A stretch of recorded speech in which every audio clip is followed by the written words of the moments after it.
Khaira college को नाक B युक्त मान्यता छात्र छात्री उत्साहित। बालेश्वर जिलार अन्यतम ख्याति संपन्न खैरा महाविद्यालय को नाक बी युक्त मान्यता मिली। तेबे बी युक्त 2.75 मार्कर आवश्यकता थिबा बेले कॉलेज को 2.73 मार्क मिली, अर्थात मात्र 0.02 मार्क पर उपरोक्त योग्यतार वंचित होगा परिचालना कमिटी अभिभावकों को सामान्य निराश करिछि।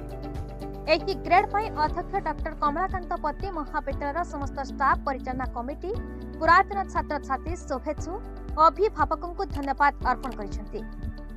बेजुक्त मिलिथिले हुए तो आउ टिके अधिक खुशी मिलिथांता, तथापि मिलिथिबा सफलता मध्य किछि कम नुहे बोली अध्यक्ष कहिसेंति। 5 वर्ष धरि समस्तंकर कठिन परिश्रम पर आज महाविद्यालय एही स्तर रे पहुंची पारिथिबा कहिसेंति।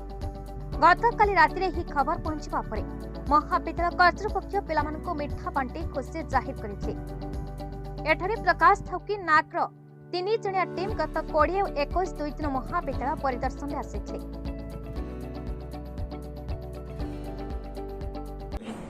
I am Dr. कमलाकांत पति, प्रिंसिपल खैरा कॉलेज खैरा। बड़ा नाक तरफ B+ मान्यता मिली खैरा कॉलेज को कौन कहबे को नहीं एते मो बहुत खुशी।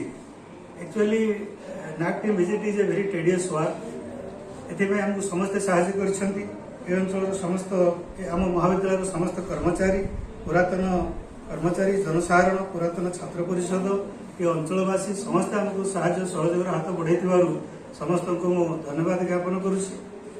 आपनकर B++ और सामान्य किछि मार्क कमी छी ए नै कोन मंतव्य रखिबे? एक्चुअली हमें सेकंड साइकिल ले B+ पाइथिलु, किंतु हमर मार्क थिला 2.56, किंतु एथर हमें से B+ पाइछु, किंतु हमें मार्क बहुत राइज करछि। हमें 2.73 पाइछु।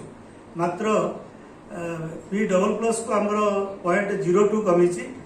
तथापि मो बहुत खुशी, हमें बहुत खुशी, अंचल हमें समस्त बहुत खुशी।